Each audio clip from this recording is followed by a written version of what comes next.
आओ सुनाऊं कहानी। लाइक शेयर सब्सक्राइब कमेंट करना ना भूलें। आप देख रहे हैं तुम जो मिल गए हो भाग 1। हेलो प्यारे दोस्तों, कैसे हैं आप सब? उम्मीद करते हैं अच्छे होंगे। कहानी शुरू करने से पहले आप सभी का शुक्रिया अदा करना चाहते हैं। आप सभी ने हमें भरपूर प्यार दिया। बड़ों के आशीर्वाद और हम उम्र दोस्तों के प्यार से ही हम यहाँ तक पहुँच पाए हैं। हम आप सभी का दिल से सम्मान करते हैं और तहे दिल से आपके शुक्रगुजार हैं कि आप बहुत लंबे समय से हमारे साथ जुड़े हुए हैं और उम्मीद करते हैं ऐसे ही जुड़े रहेंगे। दोस्तों, आपने हॉरर कहानी की डिमांड के लिए भर भर के समीक्षाएं की थी, जिसे पूरा करने के लिए हमने आपके सामने हॉरर कहानी प्रस्तुत की थी। लेकिन कंटेंट अलग होने की वजह से चैनल हद से ज़्यादा डाउन में चला गया था, जिसके बाद मजबूरन हम आपके सामने हॉरर कहानी प्रस्तुत नहीं कर पाए। लेकिन अब आपकी डिमांड पूरी करने के लिए हमारी टीम हॉरर कहानी के एक नए चैनल की शुरुआत करने जा रही है, जिसमें एक से बढ़कर एक सस्पेंस, थ्रिलर, हॉरर सच्ची घटनाएं आपको सुनने देखने को मिलेंगी। तो जो लोग इच्छुक हैं वो हमारे नए चैनल पर ज़रूर आएं और आपसे रिक्वेस्ट है, प्लीज़ वहां आकर भी ऐसा ही प्यार दीजिएगा जैसे यहाँ दिया है। हमारी टीम को सपोर्ट करने की कोशिश कीजिएगा प्लीज़। कहानी अपलोड होते ही आपको लिंक मेंशन कर दिया जाएगा। उम्मीद करते हैं आप ज़रूर आएंगे। चलिए अब चलते हैं तुम जो मिल गए हो के पहले भाग की ओर। Dwarka sector 11 prestige apartments. सुबह सुबह बारिश की हल्की फुहार से चारों तरफ हरियाली छाई हुई थी। सभी पेड़ पौधे उस बारिश की फुहार में घुलकर तरोताज़ा लग रहे थे। पक्षियों की चहचहाट से चारों तरफ एक संगीतमय वातावरण था। किचन से खाने की भीनी भीनी खुशबू आ रही थी और उनके पैर खाना बनाते हुए अपने पसंदीदा गाने पर थिरक रहे थे। ए जिंदगी गले लगा ले, हमने भी तेरे हर एक गम को गले से लगाया है ना। हमने बहाने से छुप के ज़माने से पलकों के पर्दे में घर भर लिया। तेरा सहारा मिल गया है जिंदगी, ए जिंदगी गले लगा ले। छोटा सा साया था आँखों में आया था, हमने दो बूंदों से मन भर लिया। हमको किनारा मिल गया है जिंदगी, ए जिंदगी गले लगा ले। किचन की हर चीज़ बहुत ही साफ सुथरे ढंग से अपनी अपनी जगह पर थी। स्लैब इतनी चमक रही थी कि उसमें कोई अपनी शक्ल देख ले। खाना बनाकर उन्होंने दोपहर के लिए टिफ़िन भी पैक कर दिया और अपना नाश्ता टेबल पर रख दिया। कुछ समय पश्चात तैयार होकर बाहर आकर उन्होंने अपना नाश्ता ख़त्म किया और सब खिड़की दरवाजे बंद कर को घर के ताला लगाकर उनके कदम पार्किंग की स्थल की तरफ चल पड़े। गेट से बाहर निकलते ही उन्हें किरण दिखाई दी। सॉरी, आज मैं फिर लेट हो गई, किरण ने कान पकड़ते हुए कहा। ऐसे कैसे चलेगा किरण, रोज़ का हो गया है तुम्हारा। तुम्हें पता है मुझे हर हाल में 9 बजे निकलना होता है, फिर कैसे लेट हो जाती हो। लो ये चाबी लो और सही से घर की साफ सफाई करके चौकीदार को चाबी दे देना, उन्होंने गुस्से में कहा। ठीक है, मैं कर दूंगी, किरण ने चाबी लेते हुए कहा। दिल्ली में बारिश बहुत सुहावनी लगती है, पर बारिश के बाद सड़कों पर गाड़ियों की लंबी कतार लग जाती है। ट्रैफिक रेंगते हुए चींटी की चाल चलता है। उफ, ये ट्रैफिक, पता नहीं मीटिंग में टाइम पर पहुंचने को मिलेगा कि नहीं, उन्होंने अपने आप से बड़बड़ाते हुए कहा। ऑफिस पहुंचते ही रिसेप्शनिस्ट नैनी बोली, those are waiting for you. Thanks Naina and good morning, उन्होंने मुस्कुराते हुए कहा। नैना ने भी मुस्कुराते हुए जवाब दिया, गुड मॉर्निंग। कैबिन में पहुंचकर उन्होंने अपना बैग रखा और सामने बैठे 3-4 लोगों से मुखातिब होते हुए कहा, sorry gentleman, good morning everyone. आपको थोड़ा सा इंतज़ार करना पड़ा, दिल्ली का ट्रैफिक जानलेवा है। मीटिंग शुरू करें। Good morning mister Rathore. Yes, start the meeting. यह है युवराज सिंह राठौर, एक सफल वेबसाइट डिज़ाइनिंग कंपनी के मालिक। यूँ तो युवराज की उम्र लगभग 43 वर्ष है, पर चेहरे और सेहत से वो अपनी उम्र से लगभग 10 साल छोटे ही लगते हैं। बहुत बढ़िया तरह से उन्होंने अपनी बॉडी को मेंटेन किया हुआ है। एक हंसता मुस्कुराता जिंदा दिल इंसान। उनके चेहरे पर एक अलग ही चमक थी। चौड़े माथे पर गिरते बाल, आंखें इतनी गहरी कि उनमें डूब जाने का दिल करे। उनके होठों की मुस्कान किसी को भी अपनी तरफ आकर्षित कर सकती थी। चेहरे पर बहुत ही बढ़िया तरीके से ट्रिम की हुई हल्की सी दाढ़ी उनको एक चार्मिंग लुक प्रदान करती थी। युवराज एक बहुत ही सरल इंसान है। बचपन में उन्होंने अपनी माँ को खो दिया था और पिता से उनका रिश्ता बचपन से ही धूप छांव जैसा रहा था। अपने पिता की बहुत इज्जत करते थे, इसीलिए उनके कहने पर इंजीनियरिंग की पढ़ाई की और नौकरी करने लगे। हालांकि वो खुद का बिजनेस शुरू करना चाहते थे, पर पिताजी को ये मंजूर नहीं था। पर 10 साल पहले पिता हार्ट अटैक से चल बसे। उसके बाद युवराज ने अपनी एक छोटी सी कंपनी वेब हेड्स खोली और इन 10 सालों में उसने अपनी मेहनत और लगन से अपनी कंपनी को काफ़ी ऊंचाइयों तक पहुंचा दिया। पिता की मृत्यु के बाद रिश्तेदारों ने युवराज से और युवराज ने रिश्तेदारों से नाता ही तोड़ दिया। वैसे भी नानको की तरफ से की रिश्तेदारी तो बहुत पहले ही छूट गई थी और दादकों में भी ले देकर उनके पिता की एक बहन थी जो अब अपने बच्चों के साथ अमेरिका में रहती थी और पिता के छोटे भाई थे जो अब इस दुनिया में से रुखसत हो चुके थे। उनके बेटे को मिलजुल रखने में दिलचस्पी नहीं थी। बस संजय और रत्ना, ये दोनों ही युवराज के रिश्तेदार थे। संजय रत्ना युवराज के कॉलेज के दोस्त थी। दोनों का प्यार कॉलेज में परवान चढ़ा और दोनों ने शादी कर ली। रत्ना युवराज को दोस्त कम अपना भाई ज्यादा मानती थी, तभी तो उम्र के इस पड़ाव पर भी युवराज को शादी करने के लिए मनाती रहती है। पर युवराज शादी के नाम से ही हमेशा ही भागते रहते हैं। कारण कोई पुराना अधूरा इश्क नहीं है, बल्कि युवराज की शादी को लेकर सोच है। ये सोच क्या है, इसके बारे में जैसे जैसे कहानी बढ़ेगी वैसे वैसे पता चल जाएगा। द्वारका सेक्टर 2 संस्कृति अपार्टमेंट। उसने चारों तरफ अपनी नजरें दौड़ाई। आंखों में कुछ नमी सी थी। आज दिल बहुत उदास था। होठों की वो प्यारी से मुस्कान जैसे नाराज होकर कहीं छिप गई थी। घर में रखी एक एक चीज को वो उठाकर देख रही थी। हर निर्जीव वस्तु से उसका एक गहरा रिश्ता सा जुड़ गया था। पर जिंदगी तो निरंतर चलने का नाम है। एक जगह कोई अपनी पूरी जिंदगी कहाँ रुक सकता है। ये तो एक ऐसा सागर है जिसमें हर व्यक्ति को उतरना ही पड़ेगा। पर इस जिंदगी रूपी सागर में वो हर जगह स्थिर होकर कब तक बैठ सकेगा। आगे तो बढ़ना ही पड़ेगा। यही विचार उसके मन में चल रहे थे और बैकग्राउंड में किचन में रखे रेडियो पर बजता गाना भी लगभग यही संदेश दे रहा था। जिंदगी प्यार का गीत है, इसे हर दिल को गाना पड़ेगा।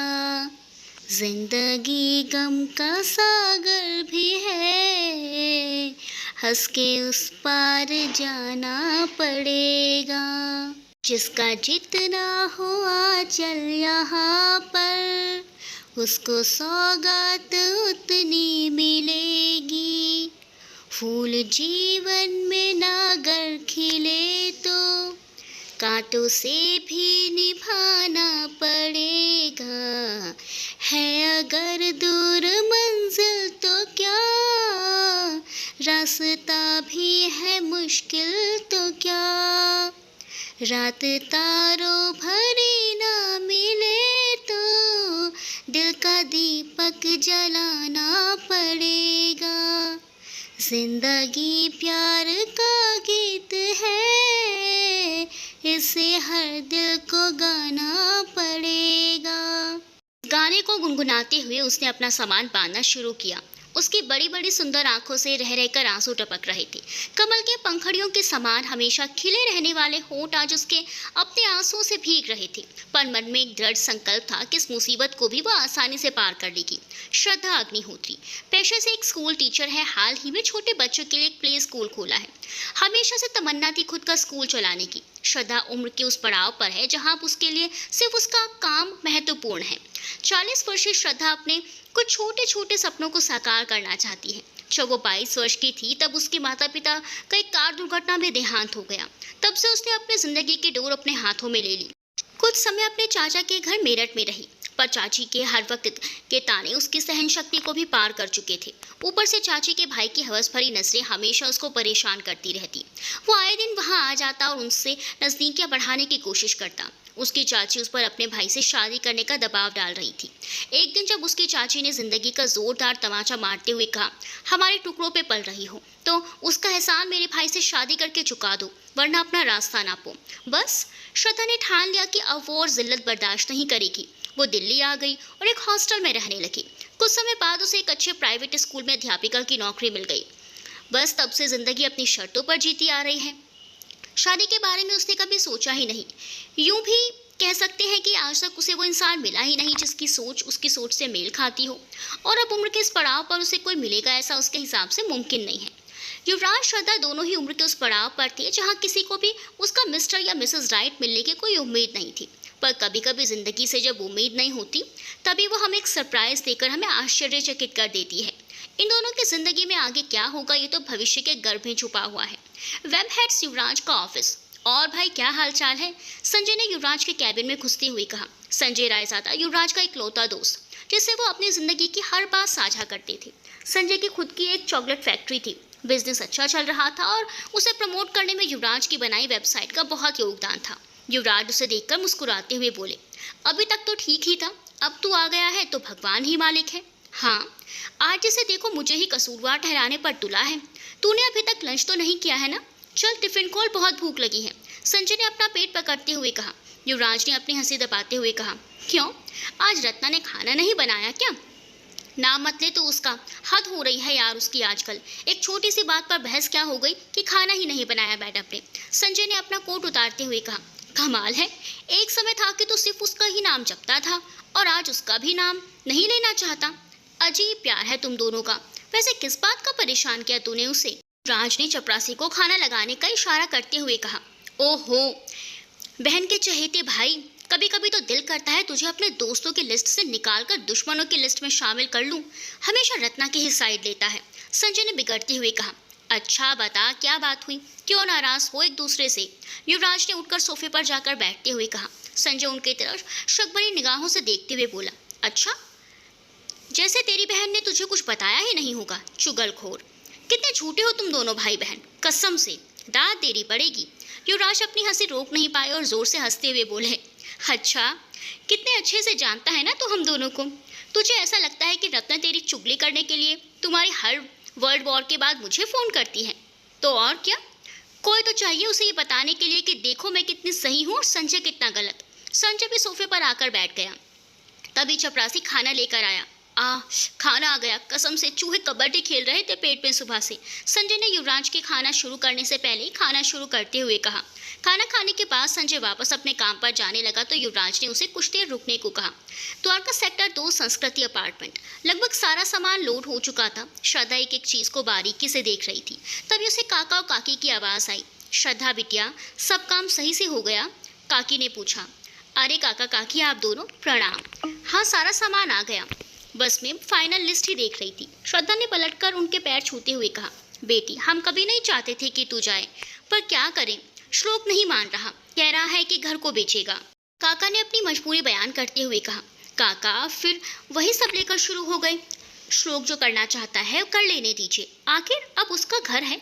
पर काका आप बुरा ना माने तो एक बात कहूँगी, इसलिए नहीं कि मुझे इस घर से जाना पड़ रहा है, पर इसीलिए कह रही हूँ कि मुझे आप दोनों की चिंता है।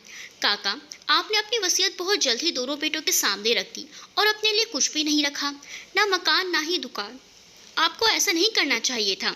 श्रद्धा ने चिंता जताते हुए कहा। अरे बेटा, वो बेटे हैं हमारे, हमारे संस्कार हैं उनमें। देखना ऐसा कुछ नहीं होगा जैसा तू सोच रही है, पर पिछले 5 साल से तू यहाँ रह रही थी, कितना लगाव हो गया होगा तुझे। काका बोले तो श्रद्धा उनका हाथ अपने हाथों में लेकर बोली, मेरे प्यारे काका, मुझे चीज़ों से लगाव नहीं होता। हाँ, इंसानों से ज़रूर होता है। अमृता ताई, वृंदा आंटी, पारुल, सौम्या, इन सबकी याद आएगी बहुत। श्रद्धा ने वहाँ खड़े इन सब लोगों को संबोधित करते हुए कहा। तभी श्रद्धा के स्कूल के 2 टीचर आभा और सुधा भी आ गई। मैम, हम आ गए हैं, आपको आपके नए घर में कोई परेशानी ना हो इसीलिए हम आपके साथ चलेंगे। सुधा चहकते हुए बोली। थैंक्स सुधा और आभा, सच में थोड़ा तो लग रहा था पर अब नहीं लगेगा। श्रद्धा ने दोनों को गले लगाते हुए कहा। वेब हेड युवराज का ऑफिस। अब बता क्या बात है, क्यों रोक रहा है रत्ना को जाने से? युवराज ने संजय से सवाल पूछा। अरे भाई, 3 दिन के लिए उसे ग्वालियर जाना है अपने मामा की बेटी की सगाई में। 3 दिन? संजय ने बार बार अपनी 3 उंगलियां दिखाते हुए कहा।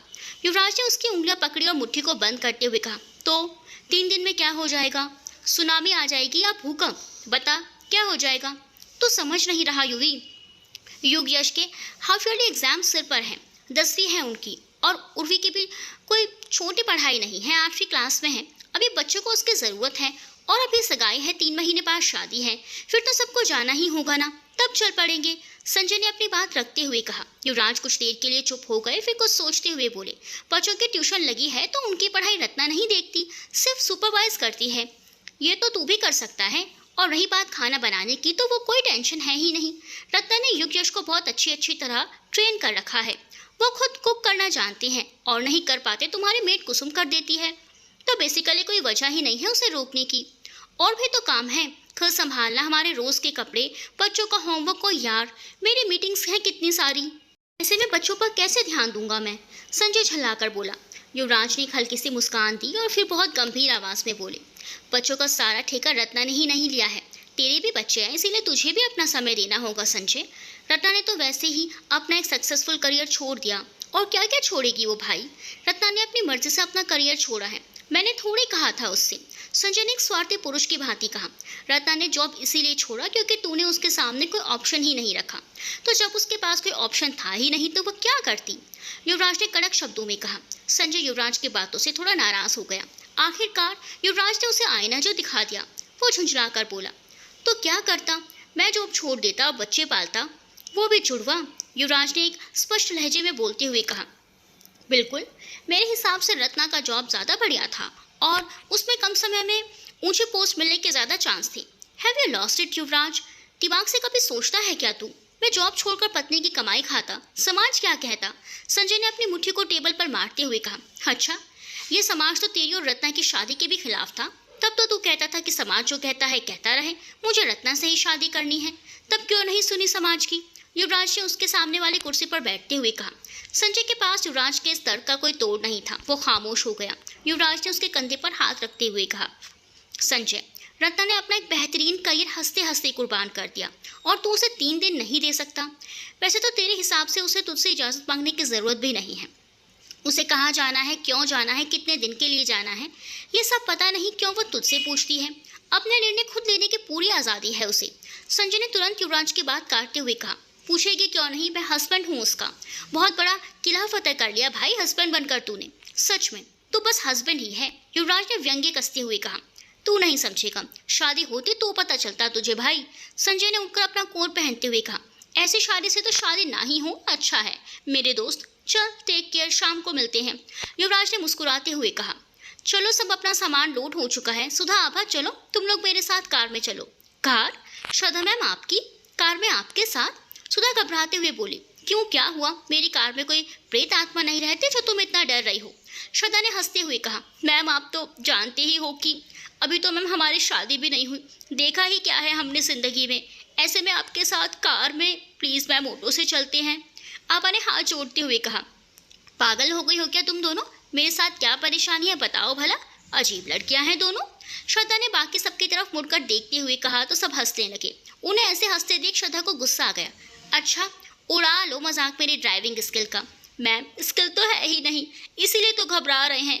आपको यू टर्न करने में कितना प्रॉब्लम होता है, ट्रैफिक जाम हो जाता है और पार्किंग तो आप कर ही नहीं पाती। आपके साथ बैठकर ब्लड प्रेशर हाई हो जाता है, सुधा ने डरते हुए कहा। ओफ, ये लड़कियां भी, अरे सीधा रास्ता है, कोई यू टर्न नहीं है। और रही बात पार्किंग की, तो मुझे बाजारों में टेंशन होती है, यहाँ तो प्रॉपर पार्किंग स्पेस है। चलो बैठो अब। श्रद्धा ने गाड़ी की चाबी सुधा की तरफ फेंकते हुए कहा। फिर वो सबसे गले मिली, काका काकी के पैर छुए और सबसे भावपूर्ण वन से विदाई ली। एक बार घर सेट हो जाए फिर आप सबको हाउस वार्मिंग पार्टी का न्योता दूंगी और सबको आना होगा। श्रद्धा ने मुस्कुराते हुए कहा, ज़रूर बिटिया, हम सब आएंगे, अमृता ताई ने कहा। श्रद्धा ने सबको फिर से प्रणाम किया और गाड़ी की तरफ चल पड़ी। आभा और सुधा पहले ही गाड़ी की पिछली सीट पर बैठी हुई थी। सामान से लोडेड ट्रक के पीछे श्रद्धा अपनी गाड़ी लेकर निकल पड़ी। तो आकर सेक्टर 11 पार्किंग स्थल। श्रद्धा ने ट्रक वाले को अपार्टमेंट के नीचे खड़ा करवा दिया और सामान उतारने को बोला। आभा और सुधा को भी वहीं उतार दिया ताकि वो देख सके कि सामान सही से उतर रहा है कि नहीं। श्रद्धा पार्किंग स्थल में अपनी गाड़ी पार्क करने चल पड़ी। थोड़ी दूर पहुंचते ही वो सहम कर रुक गई। पार्किंग स्थल बहुत नीचे था और वहां पहुंचने के लिए गाड़ी को गोल घुमाते हुए लेकर जाना था। ये देखकर ही श्रद्धा को चक्कर आ गई, पर अपने आप को मजबूत कर उसने दृढ़ता से गाड़ी का स्टीयरिंग पकड़ा और खुद को हिम्मत देते हुए बोली, चल श्रद्धा, घबराने से कुछ नहीं होगा, बी स्ट्रॉन्ग। भगवान का नाम लेते हुए श्रद्धा धीरे धीरे चींटी की चाल चलते हुए किसी तरह अपनी कार को नीचे पार्किंग तक पहुंचाने ही वाली थी कि पीछे से आती एक कार ने उसकी कार को टक्कर मार दी। श्रद्धा का गुस्सा 7वें आसमान पर चढ़ गया। वो तिलमिलाती हुई गाड़ी से बाहर निकली और तपाक से बोली, गाड़ी चलानी नहीं आती तो क्यों चलाते हो? कर दिया नुकसान। उधर युवराज जो गाड़ी से उतरकर अपनी गाड़ी के नुकसान का मुआयना कर रहे थे, श्रद्धा की आवाज़ सुनकर पलटे और आंखें छोटी करते हुए बोले, क्या कहा आपने? गाड़ी चलानी मुझे नहीं आती? नौसिखिया तो आप हैं। आपको पता नहीं है क्या कि कितनी स्पीड रखते हैं पार्किंग एरिया में गाड़ी चलाते हुए? स्पीड? लगता है आपको नहीं पता कि जब ढलान से गाड़ी नीचे लाते हैं तो बहुत कम स्पीड रखते हैं। श्रद्धा ने अपना ज्ञान झाड़ते हुए कहा, जी धीरे लाते हैं पर चींटी की चाल चलाते हुए नहीं। पार्किंग में घुसने से पहले स्पीड लिमिट का कोई बोर्ड नहीं पढ़ा था क्या?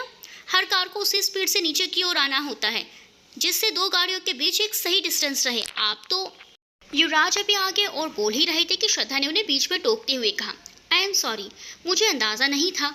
आपका जो भी नुकसान हुआ है वो मैं भरने को तैयार हूँ। श्रद्धा के विनम्रतापूर्वक अपनी गलती स्वीकार करने पर युवराज थोड़े शांत हो गए और इतनी देर में पहली बार उन्होंने श्रद्धा की तरफ गौर से देखा। कुछ पल को वो उसे देखते ही रहे। उनकी तंद्रा टूटी जब श्रद्धा ने फिर से माफ़ी मांगते हुए कहा, मैं पेमेंट कर दूंगी। आपका कितना नुकसान हुआ है मिस्टर युवराज सिंह राठौर, और आपको नुकसान भरने की कोई ज़रूरत नहीं है। आप शायद पहली बार इस तरह की पार्किंग में गाड़ी पार्क कर रही हैं। वैसे ये पार्किंग रेजिडेंस के लिए है। आप यहाँ कैसे? आप नए आए हैं क्या? युवराज ने श्रद्धा को अपना नाम बताते हुए पूछा। इससे पहले कि श्रद्धा युवराज को कुछ जवाब देती, उसका फ़ोन बज उठा और वो बात करने में व्यस्त हो गई। युवराज अपनी कार में बैठकर अपने पार्किंग लॉट में चले गए। अरे मैडम जी, कब से इंतज़ार कर रहे हैं सामान के साथ आपका, एक मजदूर ने नाराज़गी दिखाते हुए कहा। हाँ सॉरी भाई, थोड़ा लेट हो गई, वो पार्किंग एरिया में। खैर छोड़ो, मैं अभी दरवाज़ा खोलती हूँ, श्रद्धा ने खींचते हुए कहा। लगता है कुछ गड़बड़ करके आई हैं श्रद्धा मैम, सुधा ने आभा के कान में फुसफुसाते हुए कहा। मैम के हाथ में स्टीयरिंग मतलब खतरे की घंटी, आभा ने धीरे से हंसते हुए कहा। सब सुन रही हूँ मैं, तुम दोनों को तो मैं बाद में देखती हूँ, पहले चाबी तो मिले, कहाँ गई? श्रद्धा ने अपने पर्स को पूरी तरीके से खंगालना शुरू कर दिया। 5 मिनट तक ढूंढने के बाद भी जब चाबी नहीं मिली तो कुछ याद करते हुए श्रद्धा ने हैरानी से सुधा और आभा की तरफ देखा। चाबी तो स्कूल के ऑफिस में ही रह गई, अब क्या करूं? श्रद्धा ने अपने पैर पटकते हुए कहा। श्रद्धा के कहते ही सारे मजदूर खड़े हो गए और उसे घूरते हुए देखने लगे, जैसे श्रद्धा उनसे उनके पूरे महीने की तनख्वाह मांग ली हो। उनको ऐसे घूरते देख श्रद्धा को भी अजीब लगा। वो थोड़ा सहम गई और फिर हकलाते हुए बोली, गलतियां तो सबसे होती हैं, इंसान हैं हम, क्या करूं, मेरा तो दिमाग ही काम नहीं कर रहा। अब तुम दोनों ही कुछ बताओ। उसने सुधा और आभा की तरफ देखते हुए कहा। मैम, जिनका घर है उनसे पूछिए, शायद कोई एक्स्ट्रा चाबी हो किसी के पास, सुधा ने सुझाव दिया। अरे हाँ, ऐसे सिचुएशन में ना मेरे हाथ पांव फूल जाते हैं, मैं अभी फ़ोन करती हूँ, श्रद्धा ने फ़ोन पर नंबर ढूंढते हुए कहा। हेलो शिखा, कैसी हैं?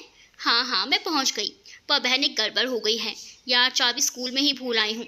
अब वक्त वापस जाना पॉसिबल नहीं है, यहाँ किसी के पास दूसरी चाबी? श्रद्धा ने अपने दोस्त शिखा, जिसके फ्लैट में वो रहने आई है, उससे पूछा। तू भी ना श्रद्धा, कोई काम बिना गड़बड़ किए नहीं कर सकती, श्रद्धा उसे डांटते हुए बोली। उफ शिखू, डांट बाद में लेना, अभी सॉल्यूशन बता बहन, श्रद्धा ने हंसते हुए कहा।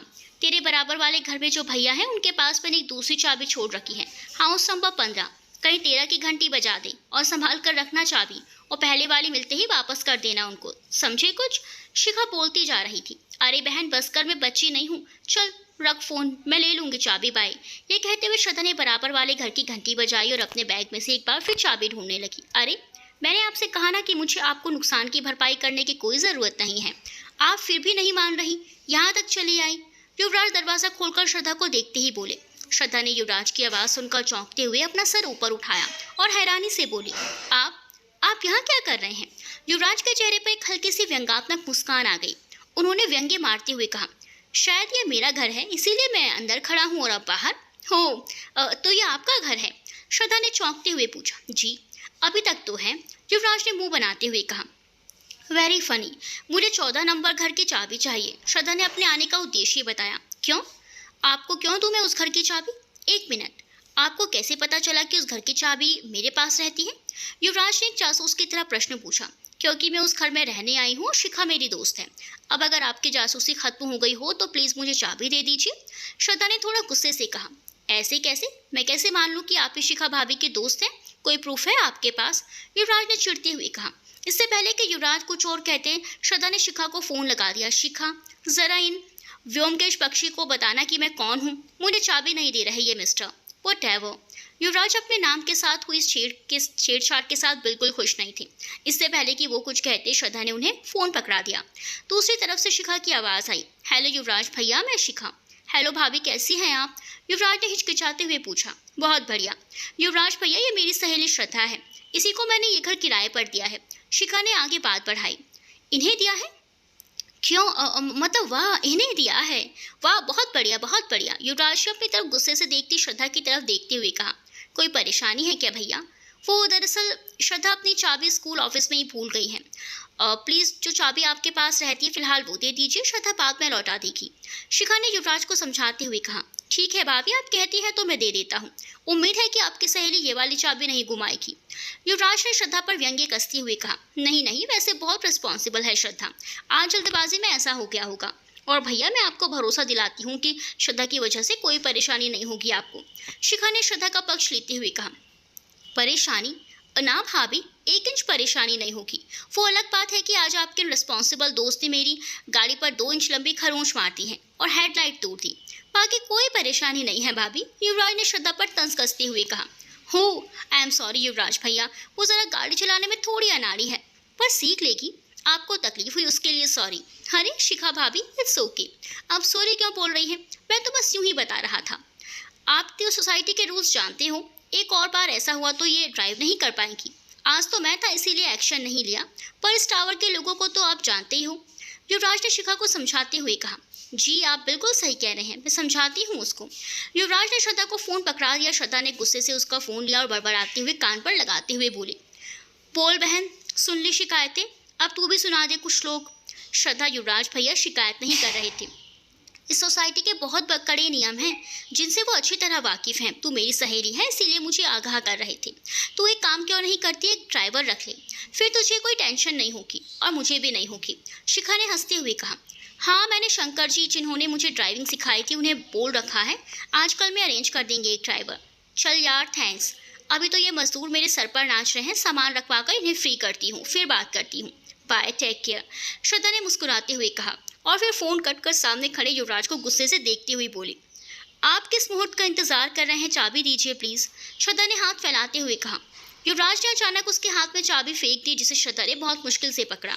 इस पर युवराज ने मुस्कुराते हुए कहा, वाह नाइस कैच। श्रद्धा ने मुंह चुराते हुए कहा, थैंक्स, इस चाबी के लिए नहीं, मेरी कंप्लेन ना करने के लिए। ये कहकर श्रद्धा पलटकर जाने लगी तो युवराज ने बहुत प्यार से उसे आवाज़ लगाते हुए कहा, सुनिए। श्रद्धा सहसा पलटते हुए बोली, कहिए। तभी युवराज के ड्राइंग रूम से रेडियो पर चल रहे गाने की आवाज़ आई। सुनते कहते बातों बातों में प्यार हो जाएगा। गाना कान में पड़ते श्रद्धा ने नसें झुका ली तो उसे देखकर युवराज ने बहुत बेरुखी से कहा, हो प्लीज़ गाने को सीरियसली मत लीजिए। ऑफ कोर्स, पागल नहीं हूँ मैं। क्या काम है ये बताएं। श्रद्धा ने चिढ़कर बोला। मैं कह रहा था कि ये चाबी संभाल कर रखिएगा, ये खो दी तो घर के अंदर नहीं घुस पाएंगी और वापस ज़रूर कर दीजिएगा। अब आप जा सकती हैं, युवराज ने हंसते हुए कहा। श्रद्धा पैर पटकती हुई पलटी और बड़बड़ाते हुए ताला खोलने लगी। हमारे पुराने अपार्टमेंट में जब कोई नए लोग रहने आते थे तो हम सब उनको चाय नाश्ता पूछते थे, उनके सामान जमाने में मदद करते थे, और यहाँ हे भगवान कहाँ फंसा दिया। युवराज श्रद्धा को बड़बड़ाते हुए सुनकर हंसने लगे और अपना दरवाज़ा बंद करते हुए बोले, उफ शिखा भाभी, ये क्या नौटंकी भेज दी आपने, पता नहीं कितने सालों तक ये मेरी पड़ोसन रहेगी। ये कहकर युवराज अपने काम में व्यस्त हो गए और रेडियो पर एक खूबसूरत सा गाना पूरी फिजा में महक रहा था।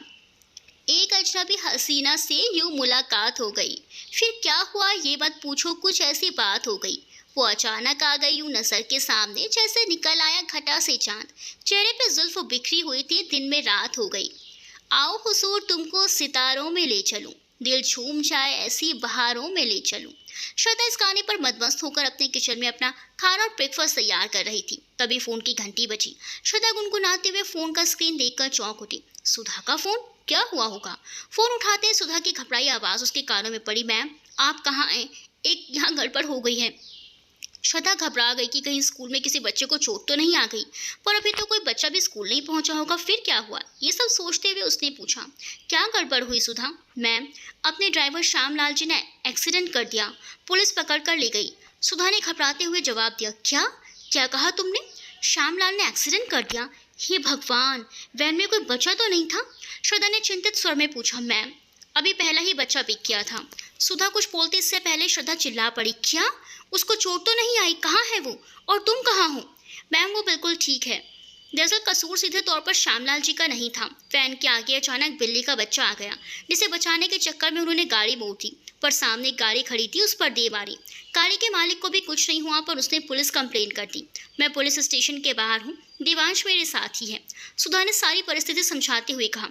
थैंक्स भगवान जी, किसी को कुछ नहीं हुआ, पर बाकी पेरेंट्स वैन ना पहुँचने पर फ़ोन करेंगे, उसका क्या? श्रद्धा फिर चिंतित हो उठी। घबराएं मत मैम, आभा और ज्योति दोनों ने सब वैन के पेरेंट्स को फ़ोन कर दिया है, वो लोग खुद ही छोड़ देंगे बच्चों को, आप बस पुलिस स्टेशन आ जाइए। पुलिस ने श्यामलाल जी को गाड़ी दोनों को अंदर कर लिया। मतलब हाँ मैं समझ गई, आती हूँ अभी। तो मुझे एड्रेस भेजो पुलिस स्टेशन का, मैं निकलती हूँ। बस वो चंदन भाई एक ड्राइवर भेज रहे थे, आज उसी का इंतज़ार कर रही थी। आप खुद ही आती हूँ, श्रद्धा ने अपना बैग उठाते हुए कहा। वो तेज़ कदमों से पार्किंग की तरफ चलने लगी। दिमाग में हज़ारों उलझनें चल रही थी, बहुत से सवाल थे। क्या होगा अगर पुलिस ने वैन नहीं छोड़ी तो? श्यामलाल को छुड़ाने की कितनी ज़मानत लगेगी? पेरेंट्स को पता चलेगा तो वो सबको क्या जवाब देगी? इसी उधेड़पुर में उसने गाड़ी में बैठ जैसे ही पीछे की, किसी गाड़ी के टकराने की आवाज़ आई। आज का तो दिन ही खराब है, अब ये एक और नई मुसीबत। ये बड़बड़ाते हुए वो गाड़ी से बाहर निकली तो युवराज वहाँ उसका पहले ही इंतज़ार कर रहे थे। आइए आइए, यमराज से कॉन्ट्रैक्ट साइन करके आई हैं आप मेरे नाम का। ऊपर पहुँचाने की पूरी प्लानिंग कर रखी है आपने और आपकी गाड़ी ने। युवराज ने अपनी गाड़ी पर लगे एक और स्क्रैच की तरफ इशारा करते हुए कहा। ऐसा कुछ नहीं है मिस्टर राठौर, दरअसल मैं बहुत जल्दी बेटी, इसीलिए सही से गाड़ी बैक नहीं कर पाई, इसलिए आई एम सॉरी। आज जल्दी के चक्कर में कितनों को निपटाने का इरादा था आपका? श्रद्धा जी, हाथ जोड़ रही हूँ, प्लीज़ ड्राइवर रख लें, वरना किसी दिन बहुत बड़ा हादसा हो सकता है। युवराज ने हाथ जोड़ते हुए कहा। आपको लगता है मैंने जानबूझकर आपकी गाड़ी को टक्कर मारी है? मिस्टर राठौर, आप ऐसे कैसे सोच सकते हैं? श्रद्धा का पारा चढ़ गया। कमाल है, आप कर सकती हैं और हम सोच भी नहीं सकते। युवराज ने उसके गुस्से को और बढ़ाते हुए कहा। मिस्टर राठौर, बहुत हो गया, बकवास बंद करिए अपनी। मैं थोड़ा जल्दी में थी इसीलिए टक्कर हो गई, वरना। श्रद्धा युवराज की तरफ बढ़ती हुई बोली, वरना तो आप परफेक्ट ड्राइविंग करती है ना? युवराज ने भी नहले पर दहला फेंकते हुए कहा। दोनों के बीच तकरार चल रही थी कि इतने में किसी की आवाज़ ने उन्हें चौंका दिया। श्रद्धा मैडम नमस्ते, मैं आपका ड्राइवर लता। श्रद्धा ने पलट कर देखा। एक दुबली पतली सी लड़की जो कि तकरीबन 30 साल के लगभग होगी, ड्राइवर की ड्रेस पहने खड़ी थी। तुम्हें चंदन भाई ने भेजा है क्या? श्रद्धा ने क्रॉस चेक करते हुए पूछा, जिस पर लता ने हाँ में सर हिला दिया। अच्छा, बहुत बढ़िया, पर तुम्हें कैसे पता चला कि मैं श्रद्धा हूँ? श्रद्धा को थोड़ा आश्चर्य हुआ। युवराज ने भी ये जानने के लिए उत्सुक थे। दोनों लता की तरफ उत्तर के इंतजार में देखने लगे। लता पहले तो थोड़ा झिझक रही थी, पर फिर बोली, मैडम चंदन भाई बोले थे कि जहाँ दो लोग गाड़ी के पास खड़े होकर झगड़ा कर रहे हों, समझ लेना उनमें से एक श्रद्धा मैडम है। आप दोनों यहाँ ही थे तो? ये सुनते युवराज अपनी हंसी पर काबू नहीं कर पाए और जोर जोर से हंसने लगे। श्रद्धा को तो ये सुनते ही आग बबूला हो गई, पर इस वक्त पुलिस स्टेशन पहुंचना ज़्यादा ज़रूरी था, तो उसने युवराज को घूरते हुए देखा और गुस्से से बोली, आपसे तो मैं बाद में मिलती हूँ, और तुम लता जल्दी से डाबरी मोड़ पुलिस स्टेशन चलो। लता ने तुरंत गाड़ी में बैठकर गाड़ी पीछे की ओर श्रद्धा के लिए दरवाज़ा खोल दिया। श्रद्धा गाड़ी में बैठने ही वाली थी कि युवराज ने उसे रोकते हुए कहा, श्रद्धा जी एक मिनट। मिस्टर राठौर, प्लीज़ इस वक्त बहस नहीं, मुझे तुरंत पुलिस स्टेशन पहुंचना है, बाद में हिसाब करते हैं। कहते हुए श्रद्धा गाड़ी में बैठ गई। युवराज दरवाजे के पास आकर बोले, आप पुलिस स्टेशन क्यों जा रही हैं? मेरा मतलब सब ठीक है ना? आप जानकर क्या करेंगे मिस्टर राठौर? आपकी कंप्लेन करने नहीं जा रही, श्रद्धा ने चिढ़ते हुए कहा। और वैसे भी आप दुनिया के वो आखिरी इंसान भी नहीं होंगे जिससे मैं मदद मांगूंगी, तो प्लीज़ मुझे जाने दीजिए। चलो लता, यह कहकर श्रद्धा वहाँ से निकल गई। युवराज उसकी गाड़ी को अचरज भरी नज़रों से देखते रहे और फिर अपनी गाड़ी लेकर ऑफिस के लिए निकल पड़े। डाबरी मोड़ पुलिस स्टेशन। मैम, कितनी देर कर दी आपने? सुधा ने उसे देखते ही कहा। सॉरी, लंबी कहानी है। देवांश कहाँ है? श्रद्धा ने घबराते हुए पूछा। घबराए नहीं मैम, मीना जी को बुलाकर उनके साथ स्कूल भेज दिया था। सुधा ने श्रद्धा के ऊपर चढ़ते ब्लड प्रेशर को नीचे लाते हुए कहा। दोनों पुलिस स्टेशन के अंदर चल पड़ी। लगभग आधे घंटे तक पुलिस को समझाने के बाद भी पुलिस इंस्पेक्टर मानने को तैयार नहीं था। श्रद्धा के पसीने छूटने लगे। उसे समझ नहीं आ रहा था कि वो कैसे बाहर निकाले अपने ड्राइवर को और कैसे छुड़ाए अपनी वैन को। तभी इंस्पेक्टर को एक फ़ोन आया और वो हंसते हुए जवाब देने लगे। हेलो युवराज, कहाँ हैं आजकल? बहुत महीनों से मिलना नहीं हुआ यार, उधर से युवराज ने कहा। हेलो प्रदीप, कैसा है दोस्त? बस थोड़ा बिजी था। अच्छा सुन, तेरे थाने में कोई श्रद्धा नाम की लेडी आई है जिनका एक प्ले स्कूल है? हाँ, मेरे सामने ही बैठी हैं। क्यों, क्या हुआ? इंस्पेक्टर प्रदीप ने आश्चर्य से पूछा। केस क्या है यार, ज़रा बता ना, युवराज ने थोड़ा जोर देते हुए कहा। इंस्पेक्टर प्रदीप अपनी सीट से उठकर थोड़ा दूर जाकर बात करने लगा। वहीं श्रद्धा युवराज का नाम सुनते ही आग बबूला हो उठी। उसे लग रहा था कि युवराज अपने कनेक्शंस का इस्तेमाल करके उसे परेशान करने की कोशिश करेगा। मन ही मन उसने ना जाने युवराज को कितनी ही गालियां दे डाली। कुछ समय बाद इंस्पेक्टर प्रदीप श्रद्धा के पास आए और वो वैन की चाबी उसके सामने रखते हुए बोले, आपकी गाड़ी को फ्री कर दिया है और आपके ड्राइवर को भी, लेकिन अगली बार ऐसा नहीं होना चाहिए। अब आप जा सकती हैं। थैंक्स सर, आगे इस बात का पूरा ख्याल रखेंगे। पर अचानक मेरा मतलब, अभी तो आप उसे छोड़ नहीं रहे थे और एकदम। श्रद्धा भी अचंभित थी। युवराज सिंह राठौर की वजह से। आप उनकी पड़ोसन है ना? जी हाँ, पर इस बात से इस केस का क्या लेना देना? श्रद्धा ने हैरानी से पूछा। युवराज मेरा अच्छा दोस्त है, जब उसके पूछने पर मैंने आपका केस बताया तो उसने आपकी और आपके ड्राइवर की गारंटी दी कि दोबारा ऐसा नहीं होगा। उस व्यक्ति से भी बात कर ली जिसकी गाड़ी से आपकी वैन की टक्कर हुई थी। उस आदमी ने केस वापस ले लिया, इसीलिए अब आप फ्री हैं। इंस्पेक्टर प्रदीप ने श्रद्धा से कुछ पेपर साइन कराते हुए कहा। पुलिस स्टेशन से बाहर निकलकर श्रद्धा को अपनी सोच पर गुस्सा आया।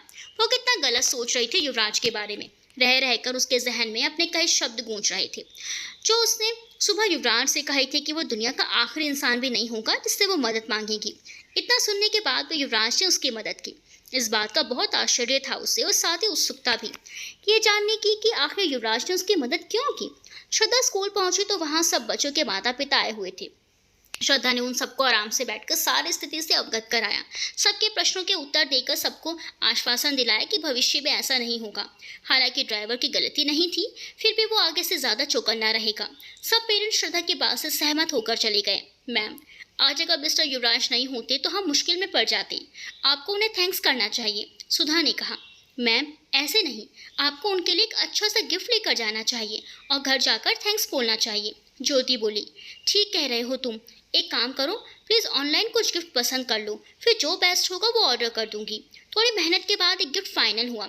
श्रद्धा ने उसे ऑर्डर कर दिया और सोचने लगी कि अब शाम को जाकर युवराज को वो गिफ्ट देकर सुबह के लिए माफ़ी मांग लूंगी। जारी है।